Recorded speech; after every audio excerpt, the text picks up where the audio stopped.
Explain how leasing can get rid of $5, $10, $15, or even $20,000 in negative equity. When using the leasing method to get rid of negative equity, there's two important key factors before starting the process. The first one is trying to find out how much negative equity you have, because that's going to play a huge role in what your budget's going to be for leasing. Also, the second thing is what vehicle can you afford to have for the next 2, 3, or 4 years?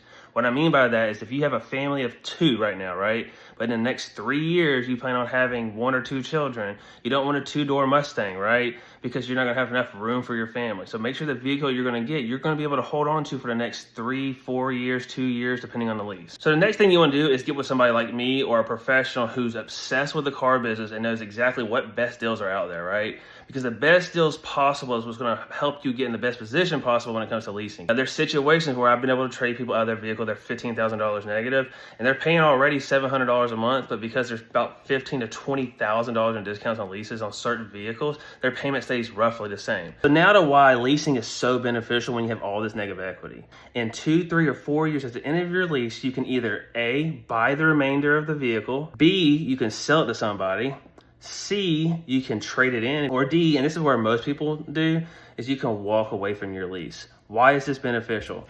Because most people hold on to a vehicle somewhere between 2 to 3 years anyway, and they're ready to trade in, right? So if this is you, this is definitely beneficial because you don't want to keep stacking negative equity. Another reason is this, my own example. I had a vehicle, I had $15,000 in negative equity.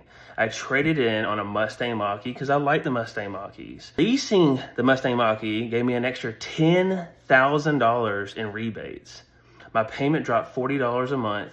I put no money down, and in 3 years, I'm going to walk away from my vehicle. Why is that so important? Because instead of paying on a vehicle I did not like for the next 7 years, I traded in on something I absolutely loved, got a massive discount, dropped my payment $40 a month. I had $15,000 of negative equity, and I put no money down. That is the benefit. At the end of your lease, you don't have to make up for that. You don't have to pay for that negative equity.